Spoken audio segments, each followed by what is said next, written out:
Hello everyone, my self Vikas Dhillon YouTube channel पर आप लोगों का स्वागत है। आज हम केमिस्ट्री स्टार्ट करने जा रहे हैं 9th क्लास। जो फर्स्ट चैप्टर हमारा रहेगा matter in our surrounding. Matter in our surrounding.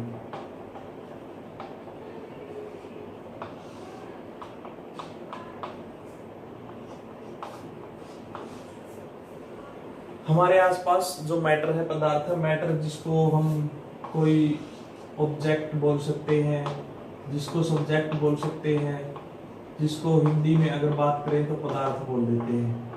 हमारे आसपास के सभी पदार्थ, उनके बारे में हमें डिस्कस करना है कि वो किस से मिलकर बने हैं, किन कैटेगरी में उनको डिवाइड कर सकते हैं, उनकी प्रॉपर्टीज क्या है, किस बेसिस पर उनको अलग अलग किया गया है। अब मैटर हमारे आसपास, जैसे अगर हम बात करें table, chair, fan, oxygen, steel, iron, cobalt, sand, sugar, bed etcetera, ये सारे के सारे एग्जाम्पल है मैटर के। कुछ एक एग्जाम्पल है ये। वैसे मैटर के एग्जाम्पल बहुत सारे हैं। हम आसपास जितनी भी चीजें सभी देख रहे हैं वो सारे के सारे मैटर है। या हम इसमें कंडीशन भी अगर अप्लाई करें, दैट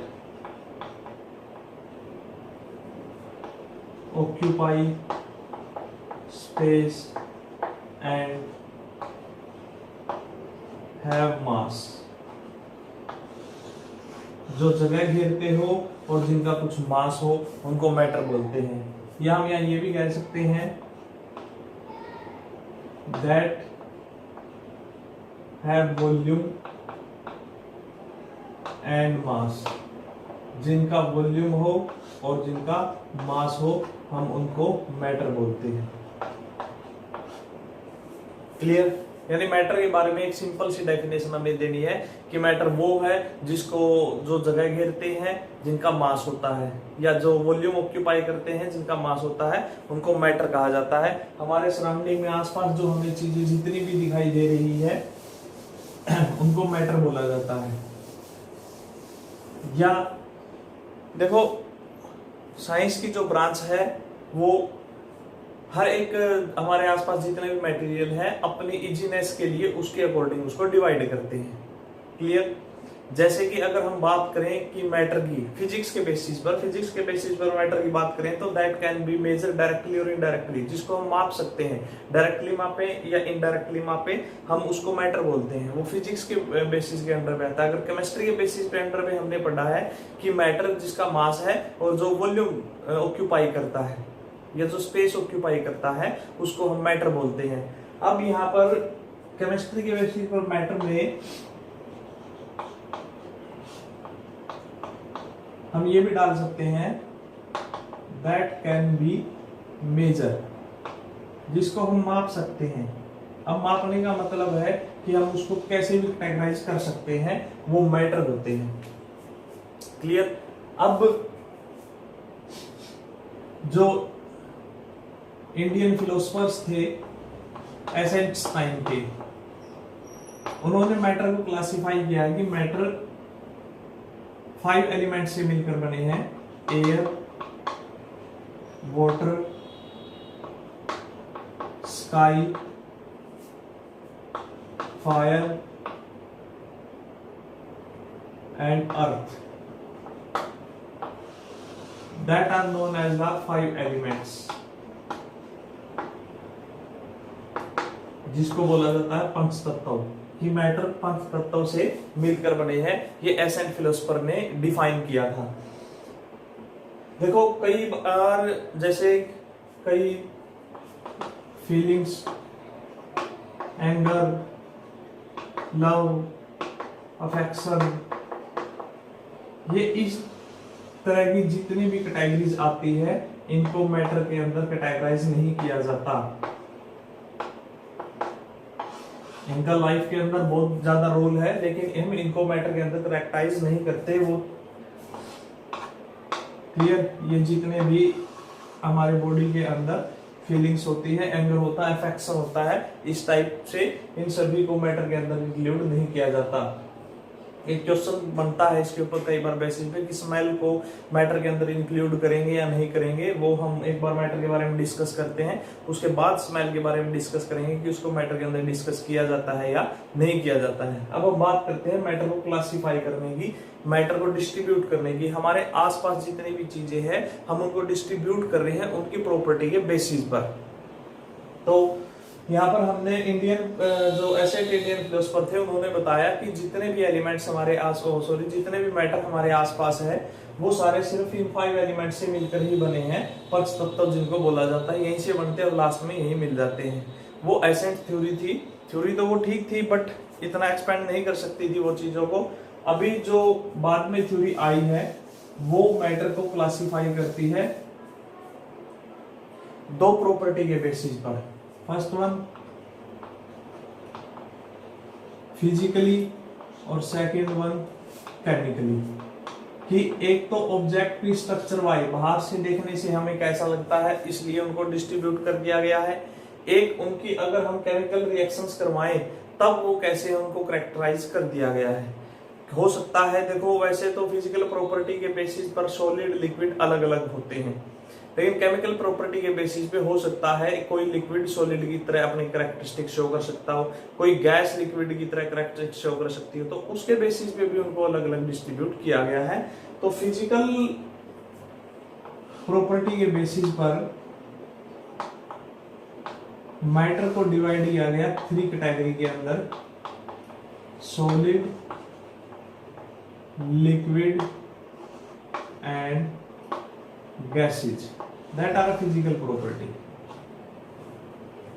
एंड केमिकल प्रॉपर्टी के बेसिस पर डिवाइड किया गया है एलिमेंट, कंपाउंड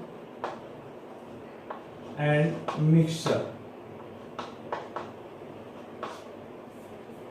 फिजिकल प्रॉपर्टी के बेसिस पर solid, liquid and gases, chemical properties के बेसिस पर एलिमेंट, कंपाउंड एंड मिक्सचर। जो हमारा फर्स्ट चैप्टर रहेगा वो मैटर की फिजिकल प्रॉपर्टी के बारे में है और जो हमारा सेकंड चैप्टर रहेगा केमिस्ट्री का वो केमिकल प्रॉपर्टी के बारे में है।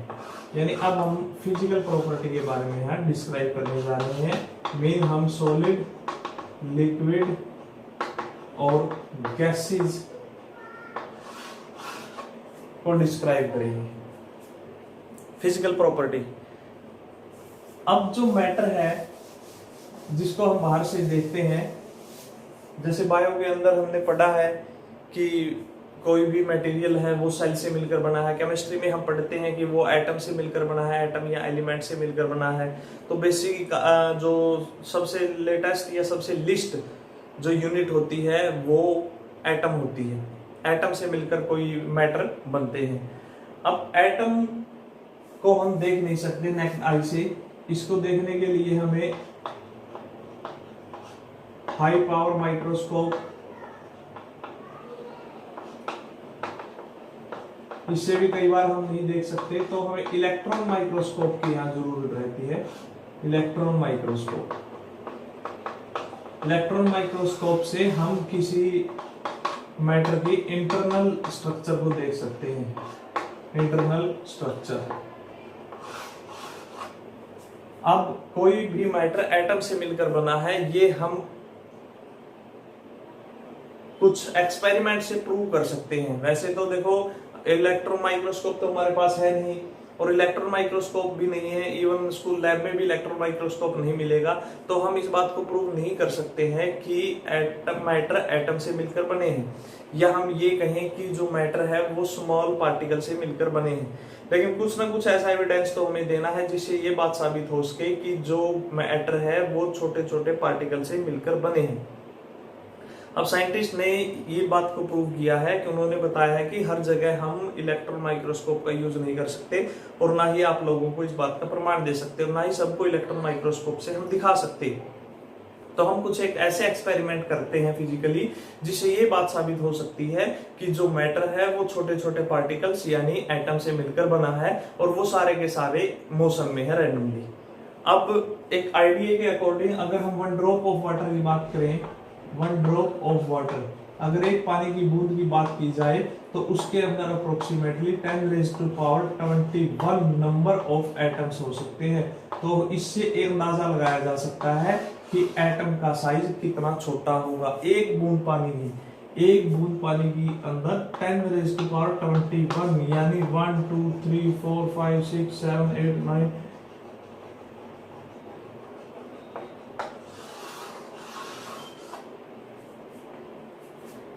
अरबों खरबों नंबर ऑफ एटम्स हो गए, अरबों खरबों। तो अब यहां से अंदाजा लगा लीजिए कि एटम का साइज कितना छोटा होगा। यानी हमारे जो इमेजिनेशन है ना, उससे भी कहीं ज्यादा छोटा साइज होता है एटम का। तो इसको देखने के लिए हाई पावर इलेक्ट्रॉन माइक्रोस्कोप की जरूरत रहती है, वो हमारे पास नहीं है। हम कुछ एक्सपेरिमेंट करते हैं जिससे ये बात साबित हो जाएगी कि जो एटम है वो स्मॉल पार्टिकल से मिलकर बना है। हम फिजिकल प्रॉपर्टी के बेसिस पर ही ये बात कर रहे हैं। तो सबसे पहले हम एक प्रोसेस करते हैं, that is known as a diffusion. Diffusion process करेंगे। यहां स्टेप बाय स्टेप आपको ये पॉइंट सारे याद रखने हैं। इसमें हम डिसॉल्विंग प्रोसेस रहेगी हमारी सॉलिड इनटू लिक्विड। सॉलिड को लिक्विड के अंदर हम डिसॉल्व करने जा रहे हैं। क्लियर है? सॉलिड में हम 3 सॉलिड लेंगे। हम यहां पर पोटेशियम परमैंगनेट, जिसको लाल दवाई भी बोल देते हैं, पर्पल कलर,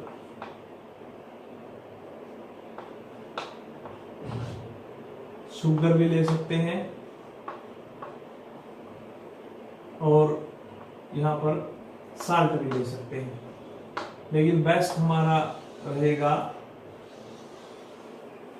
पोटेशियम परमैंगनेट, क्योंकि शुगर और साल्ट हम कैरेक्टरिस्टिक में देख तो सकते हैं, बट इनका कलर नहीं है। वाटर भी कलरलेस हो जाएगा, ये भी। तो सॉलिड में हमारे पास ये आ गए हैं। और लिक्विड की अगर हम बात करें तो बेस्ट जो लिक्विड रहता है वो रहता है वाटर। ये हर एक चीज को लगभग सभी को अपने अंदर घोलने की ये पावर रखता है। बेस्ट डिसॉल्विंग पावर इसके अंदर होती है। तो एक्सपेरिमेंट देखिए क्या क्या हमें इस बात के बारे में बताता है। हम एक बीकर लेते हैं,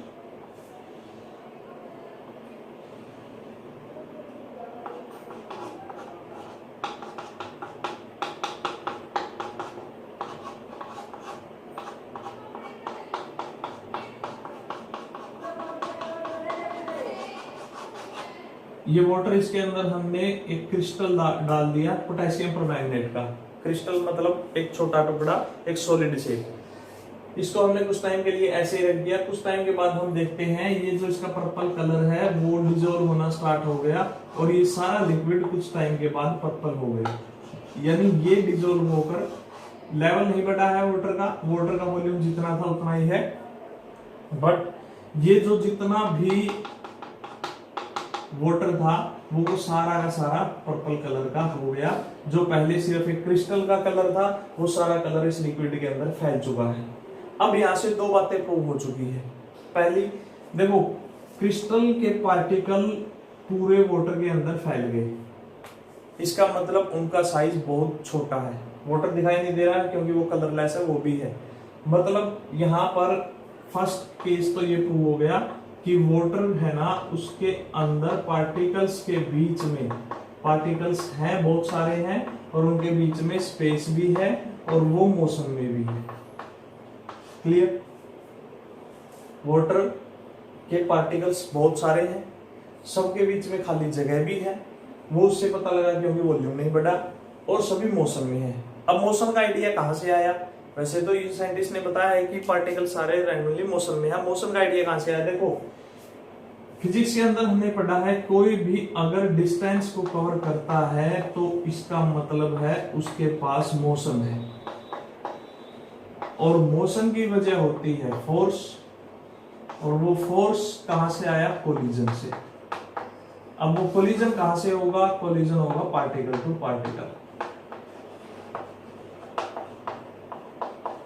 मेन यहाँ पार्टिकल आपस में, वाटर पार्टिकल मोशन में है, क्रिस्टल टूट गया, उसके पार्टिकल भी मोशन में है, तो वो एक दूसरे से टकराते हैं और टकराते हुए क्रिस्टल पार्टिकल्स को बेस से कहां ले गए, ऊपर की तरफ। अगेंस्ट ग्रेविटी काम हो रहा है, इसका मतलब क्या है कि मोशन काफी फास्ट है और वो पार्टिकल्स को बेस से ऊपर की तरफ लेकर गया।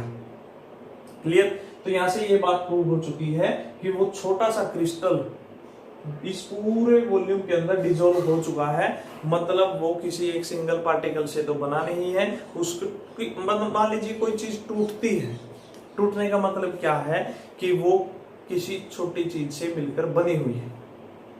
अगर कोई चीज ना टूटे तो उसका मतलब वो पूरी यूनिट एक ही है। अगर वो टूट रही है, अगर वो जैसे एक पेपर हमने लिया, हमने उसको फाड़ दिया, मतलब इससे भी कोई छोटी चीज, उसको और फाड़ते रहो, एट लास्ट आपको एक छोटे से छोटा पीस मिलेगा, उससे भी कहीं ज्यादा छोटा, कई गुना ज्यादा छोटा होता है एटम। तो यहां से अब अगर वो क्रिस्टल टूट गया तो इसका मतलब उसको बनाने वाली कोई और यूनिट थी और वो पूरे में डिसॉल्व हो गया, इसका मतलब है वो बहुत स्मॉल पार्टिकल से मिलकर बना है और सारे के सारे एटम रैंडमली मोशन में हैं। अगर हम ले वाटर वॉल्यूम, हम यहाँ नोट कर लेते हैं, इसके अंदर हमने शुगर को ऐड कर दिया, वॉल्यूम यहाँ नहीं बढ़ा है और शुगर भी अब दिखाई नहीं दे रही है, वो डिसॉल्व हो चुकी है पानी के अंदर पूरे तरीके से। इसका पता हम लगा सकते हैं, अगर हम इस पानी को एक सिप करके देखें तो इसका टेस्ट से हमें पता चल जाएगा। अब देखिए शुगर जो नीचे थी अब डिसॉल्व हो चुकी है और वो थ्रो आउट, आप कहीं से भी पानी सिप कीजिए, बेस से लेके देखिए, साइड से लेकर देखिए, अपर से लेकर देखिए, हमें पानी मीठा लगेगा। इसका मतलब जो पार्टिकल्स है वो हर जगह फैल चुके हैं। अब फैलने बेस से गए हैं ऊपर तक, सॉलिड के पार्टिकल हैं, इसका मतलब क्या है कि वो रैंडमली मोशन में है, वाटर पार्टिकल के बीच में भी स्पेस है और ये हम अंदाजा भी लगा सकते हैं कि जो शुगर है वो स्मॉल पार्टिकल से मिलकर बनी है, जिसको एटम बोला जाता है। तो ये फिजिकल के बेसिस पे हमारा फर्स्ट एक्सपेरिमेंट था जिसने इस बात को प्रूव किया है कि जो मैटर है वो स्मॉल पार्टिकल से मिलकर बना है और सारे के सारे जो पार्टिकल है वो रैंडमली मोशन में है। तो कल हम इसके बेसिस पर ब्राउनिंग मोशन, यानी ये फर्स्ट हमारा केस था सॉलिड इनटू लिक्विड, कल हम करेंगे liquid into liquid, gases into gases और गैसेज इनटू लिक्विड। ये कुछ एग्जांपल्स रहेंगे फिजिकल प्रॉपर्टी के बेसिस पर। इस चैनल को ज्यादा से ज्यादा लाइक, शेयर और सब्सक्राइब करना ना भूलें। Thank you.